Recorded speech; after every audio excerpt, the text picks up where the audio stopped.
Nous sommes le vendredi 1er novembre 2019. Fidèles téléspectateurs, si vous nous rejoignez, bonsoir et bienvenue dans cette nouvelle édition d'information de Cherifla Télévision.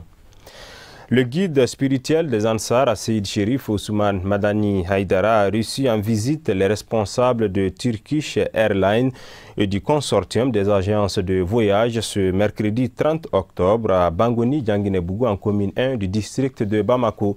C'est un reportage de Loutou Sidibé avec le commentaire de Alhamidou Badini. Turkish Airlines est un partenaire de choix des agences de voyage dans notre pays pour les pèlerinages rituels sur les lieux saints de l'islam. Cherifla Voyage jouant un rôle considérable dans ce domaine, c'est ce qui a motivé la présente visite des responsables de Turkish Airlines et du consortium des agences de voyage. Il s'est agi pour la délégation de féliciter le guide spirituel des Ansar, Seyid Cherif Ousmane Madani Haïdara, président du groupement des leaders spirituels musulmans du Mali, pour son élection à la tête de la fêtière islamique du Mali et lui présenter la structure en question et les initiatives qu'elle entend entreprendre très prochainement. On est venu voir M.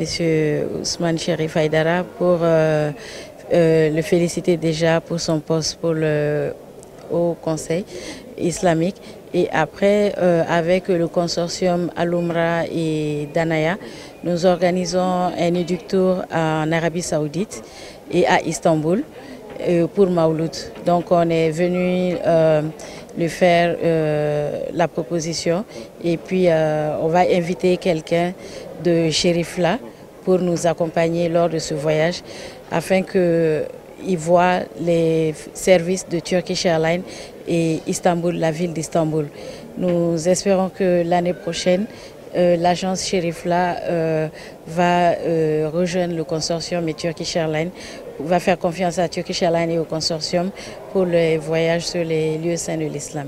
Les membres de la délégation se diront satisfaits d'avoir entretenu des échanges fructueux avec le président du Haut Conseil islamique du Mali, Seyid Cherif Ousmane Madani Haïdara. On était très satisfaits. Il a été très courtois, il a été très attentionné et on a profité de l'occasion aussi pour l'inviter à Istanbul, qui est aussi une terre d'islam, pour aller visiter la ville et en tant que frères musulmans. Et voilà, c'était ça l'objet de notre visite. Ils ont également mis à profit cette visite de courtoisie pour octroyer des cadeaux au guide spirituel des Ansar, Seyid Cherif Ousmane Madani Haïdara, composé de cartons du Saint-Coran, d'un avion miniature de Turkish Airlines et bien d'autres gadgets pour lui faire plaisir. Nous restons à Bangoni, Djanguinebougou, dans le cadre des activités préparatoires de la naissance du prophète Mohamed, paix et salut sur lui. Le groupe Cherifla Kanou a rendu une visite de courtoisie au guide spirituel des Ansar, président du Haut Conseil islamique du Mali et du groupement des leaders spirituels ce mercredi 30 octobre 2019. C'est un reportage de Loutou Sidibé avec la voix de Alhamidou Badini. Comme chaque année en prélude aux festivités du Maulid Nabawi organisées par la Fédération Ansardine Internationale, le groupe Cherifla Kanou initie cette visite de courtoisie. Pour la présente édition, les membres du groupe ont remis un tableau du portrait du guide spirituel des Ansar, Seyid Cherif Ousmane Madani Haïdara, accompagné de bien d'autres cadeaux. Ils ont également formulé des vœux afin que les activités du Maulid se fassent dans la plus grande sérénité. Alhamdoulilah, l'objet de notre visite est que ça vaut 3 ans maintenant. À chaque approche de Mawlud, nous on fait une petite contribution pour venir à l'aide de notre guide pour qu'il puisse faire le soutenir pour le Mawlud. Bon, maintenant cette fois-ci, on a fait un tableau d'honneur pour notre guide avec un certain somme qui n'est pas suffisant, mais pour le faire motiver seulement. Nous sommes très fiers et nous sommes contents vraiment de recevoir notre guide spirituel, Seyid Cherif Ousmane Madani Haïdara. C'est un militant Ansar résidant à Bamako qui est l'initiateur du groupe Cherifla Kanou qui compte aujourd'hui plus de 200 adhérents à travers le monde. Créé le 28 juin 2016, son bureau est composé de 14 membres avec pour objectif principal de mettre en avant l'amour de la famille chérifienne et de valoriser l'islam sur le réseau social WhatsApp. Le groupe Chérifla, les photos de notre guide avec la famille, ce sont les photos ou bien les vidéos qui sont autorisées à publier. Mais sauf la famille Chérifla, il n'y a aucune personne qui a l'autorisation de publier quelque chose. Bon, chaque jour, il y a des gens qui demandent, ils posent des questions sur l'islam. Il y a des imams aussi, avec des maîtres coraniques qui viennent répondre à cet avis. Bon, il y a des gens qui essayent de prendre, comme ils ont appris le Coran dans notre groupe aussi. Il y a beaucoup aussi qui ont fait le Bayatul Islamia dans notre groupe. Vraiment, nous remercions le bon Dieu. Nous remercions le bon Dieu parce que être un fidèle ou bien admirateur de notre guide Seydi Cherif Ousmane Madani Haïdara, ce n'est pas tout le monde. C'est un don de Dieu.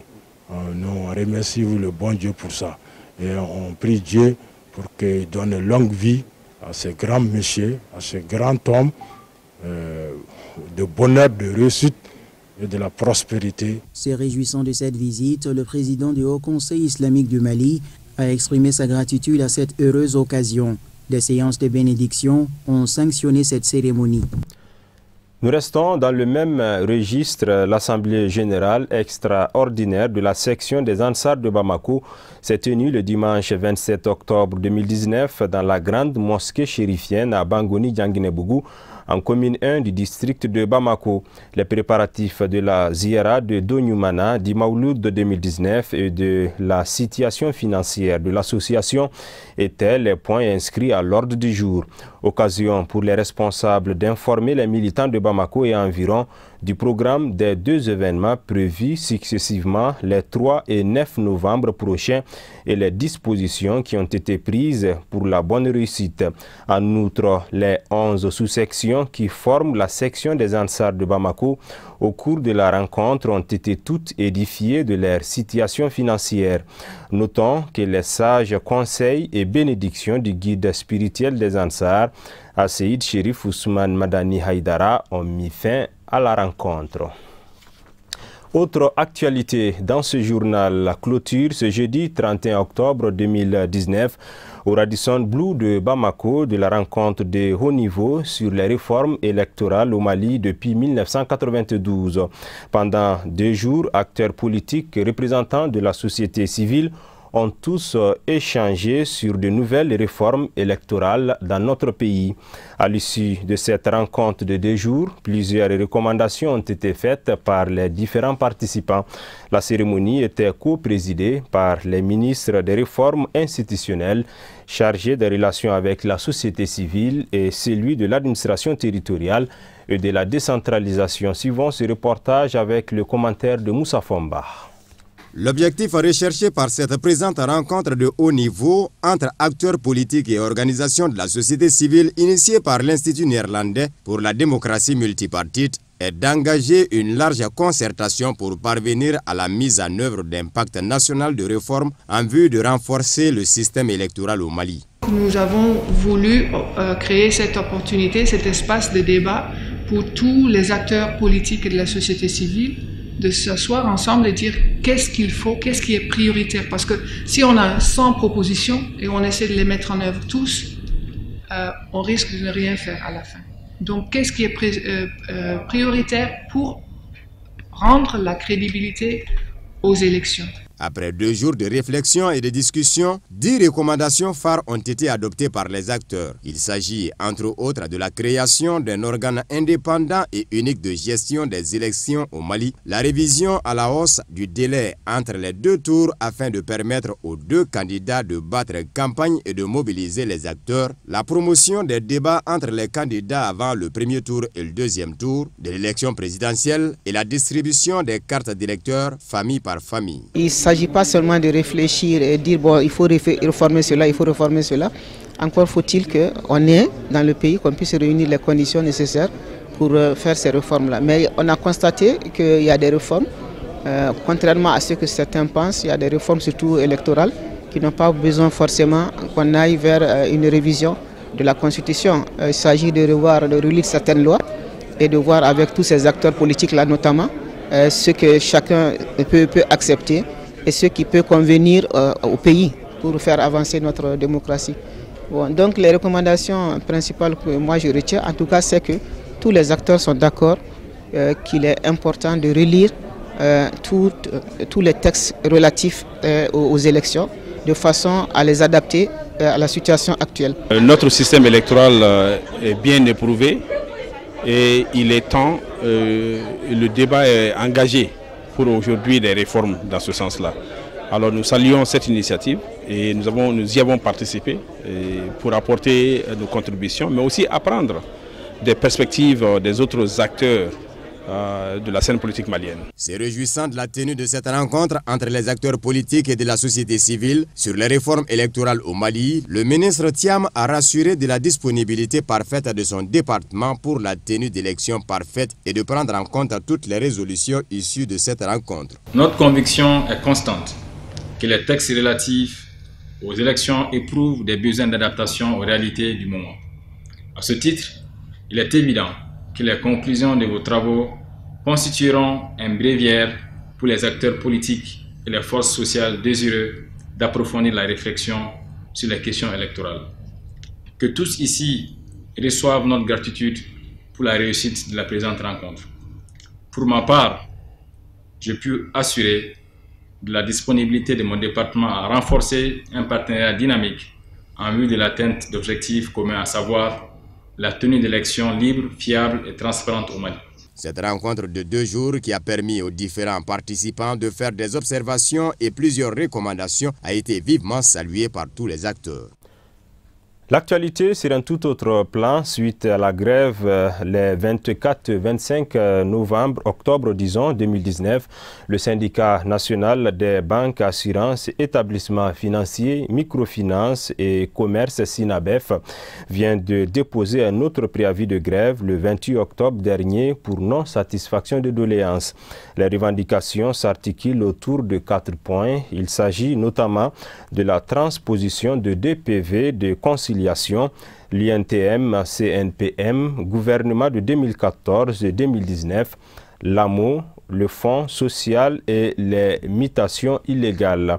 Par conséquent, le syndicat national des banques et assurances, établissements financiers, microfinance et commerce demande au gouvernement de respecter ses engagements avant le 12 novembre, faute de quoi une grève de 96 heures sera donc observée à compter du 12 au 15 novembre prochain sur toute l'étendue du territoire national. Pour plus de détails, je vous propose d'écouter ici le secrétaire général du SINABEF, Amadounba. Il est au micro de Sadio Sidibé.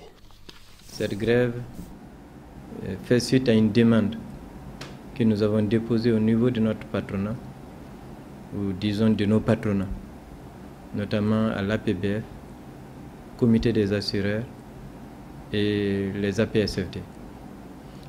Et certaines entreprises de commerce qui ne sont pas structurées sous forme d'associations professionnelles. Cette demande n'est rien d'autre que le respect du protocole de 1994 et des 2 PV de conciliation entre le CNPM, l'INTM et le gouvernement de la République du Mali. C'est ça notre requête principale. En plus de ce point de revendication, il y a la question de l'AMO, l'assurance maladie obligatoire,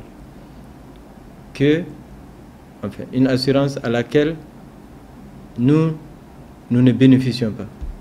C'est un service auquel nous n'avons pas demandé à y adhérer et nous ne bénéficions pas de ces services. Mais la part patronale est prélevée. Le patronat paye sa cotisation patronale à l'AMO. Les établissements financiers, les microfinances, les banques et les assurances. Nous avons dit, ça, nous ne comprenons pas. D'abord, on a tous signé des fiches de non-adhésion à l'époque où le président Amadou Toumani Touré était sorti à la télé pour dire que ce n'est plus une obligation, l'adhésion est libre, l'adhésion se fait par volontariat. C'est suite à ça que nous avons dit d'arrêter même le paiement de la part patronale. Parce que la loi, c'est la loi, comme on le dit, dira l'ex et l'ex. La loi est dure, mais c'est la loi. Ou on l'applique, ou on l'applique. Mais appliquer partiellement une loi, ce n'est pas appliquer la loi. Donc pour nous, c'est très clair. Ce que nos patrons sont en train de payer, c'est une forme d'impôt. Mais ce n'est pas dans le cadre de l'amour, ce n'est pas légal. Donc nous avons demandé ça. L'autre point que nous avons demandé, c'est le fonds social. Le fonds social, figurez-vous, est institué par une ordonnance qui date de 1969, dont le décret d'application est sorti en 1971, sous le régime Semelène. Nous avons dit qu'il faut que cet esprit, cette loi, puisse être appliquée partout dans nos entreprises. Le quatrième point, c'est l'imitation illégale de nos camarades syndicalistes, notamment un cas qui est très frappant, qui concerne une camarade qui est membre même du bureau national, membre du SINABEF, elle est secrétaire chargée aux affaires féminines du SINABEF, qui a été mutée rien qu'à cause de ses positions syndicales. Le collectif des femmes travailleuses de la mairie du district de Bamako se sont rassemblées ce vendredi 1er novembre 2019 dans l'enceinte de la dite mairie. L'objectif de cette rencontre est de réitérer leur engagement et soutien au maire Adama Sangaré, placé sous mandat de dépôt depuis le 22 octobre 2019.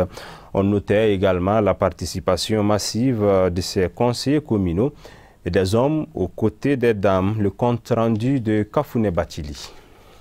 Cette rencontre fait suite à l'interpellation ainsi qu'à la mise sous mandat de dépôt de Adama Sangaré, maire du district de Bamako. Libérer les maires ou encore rendez-nous Monsieur Adama Sangaré, notre maire, pouvait-on lire sur les pancartes et affichages qui brandissaient les femmes travailleuses de la mairie du district de Bamako, coiffées en couleur noire, toutes mobilisées pour déplorer la mise sous mandat de dépôt de leur maire principale. Nous, femmes travailleuses de la mairie du district de Bamako, déplorons la mise sous mandat de dépôt de M. Adama Sangaré, maire du district. En cette circonstance, nous témoignons devant l'opinion nationale et internationale notre soutien total et entière solidarité à cet élu qui, pendant plus de 10 ans, n'a ménagé aucun effort pour le rayonnement, l'amélioration du cadre et des conditions de vie des citoyens et citoyennes de la ville de Bamako.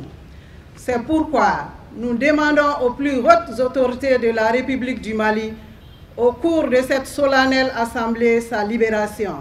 Par la même occasion, nous engageons le conseil du district, les élus du syndicat de l'intercollectivité, le Grand Bamako et tous les responsables administratifs et politiques du district à œuvrer à l'aboutissement de cette requête dans les plus brefs délais.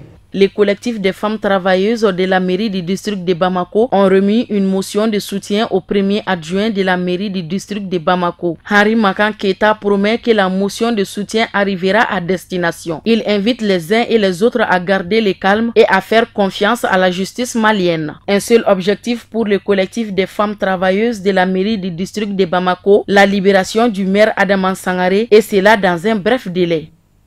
Et nous retrouvons à présent Al-Hamidou Badini pour le commentaire de l'actualité africaine et internationale.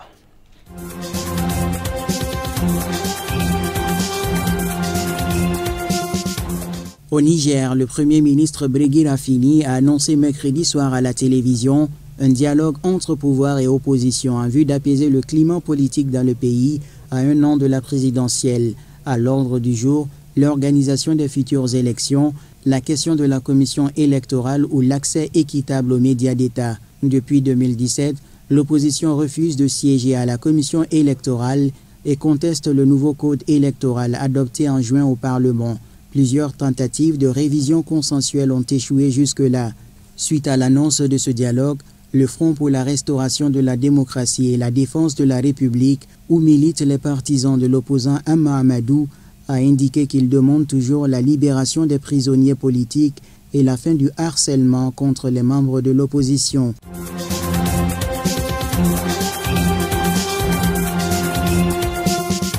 Ce Cela fait 5 ans que Blaise Compaoré a quitté le Burkina Faso après avoir été chassé du pouvoir. Aujourd'hui, il vit en exil à Abidjan et a reçu la nationalité ivoirienne. Mais l'ancien chef d'État rêve de retourner dans son pays, actuellement victime de nombreuses attaques terroristes. Hormis quelques séjours à l'étranger au Maroc pour bénéficier de soins ou des vacances au Sénégal, il quitte peu les bords de la lagune Ébrié où il a élu domicile. Mais d'un œil averti, il continue de suivre la vie politique burkinabé et notamment celle de son parti. En avril dernier, l'ancien homme fort du Burkina Faso a adressé une lettre au président Kaboré où il faisait part de sa disponibilité pour soutenir les initiatives de paix dans un pays en proie aux attaques terroristes.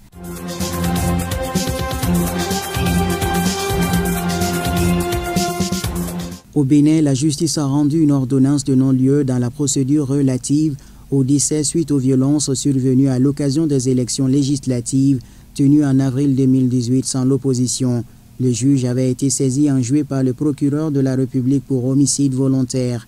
L'opposition béninoise, dans tous ses communiqués, a toujours affirmé que les victimes avaient été fauchées par des tirs à balles réelles.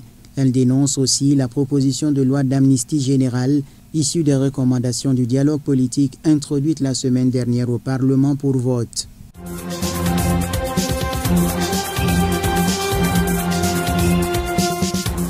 En Guinée-Bissau, le président José Mario Vaz a nommé par décret un nouveau gouvernement ce jeudi 31 octobre. José Mario Vaz persiste et signe, malgré les pressions de la CEDEAO qui a dénoncé sa décision de limoger le Premier ministre Aristide Gomez et de nommer à sa place Faustino Imbali, celle de l'ONU, de l'Union africaine et de l'Union européenne, qui ont soutenu hier la feuille de route de l'organisation ouest-africaine. Le président bissau-guinéen affiche une opposition volontariste. Le chef de l'État et son ex-premier ministre ne se parlaient plus depuis 3 mois. Le second ne venait plus aux audiences. Un sentiment d'humiliation du président est également évoqué. José Mario Vaz n'a pas pu participer aux derniers rendez-vous internationaux, et cela parce que le ministère des Finances aurait refusé de débloquer des fonds pour ses voyages à l'Assemblée générale de l'ONU ou au sommet de la CEDEAO à Ouagadougou.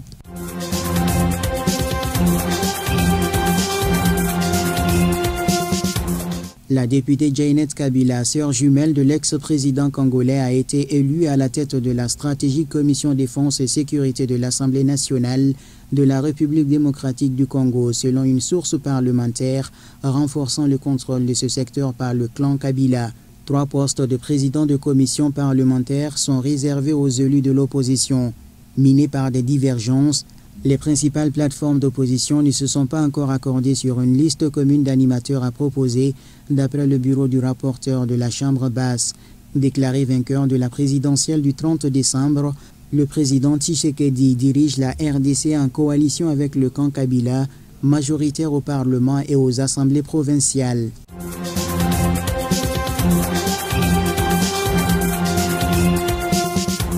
Une foule importante a rallié l'aéroport de Conakry jeudi 31 octobre pour une démonstration de force en faveur du président Alpha Condé de retour de voyage. Une marche qui sonne comme une réponse à la forte mobilisation du Front national de défense de la Constitution la semaine passée.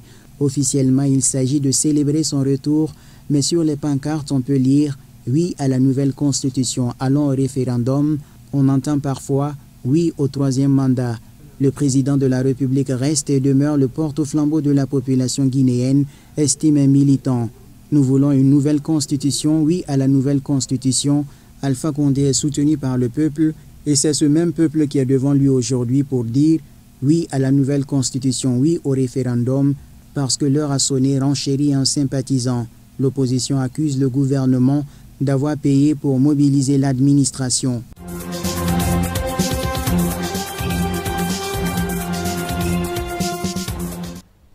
Voilà, ainsi se referme cette édition d'information que je vous remercie d'avoir suivi.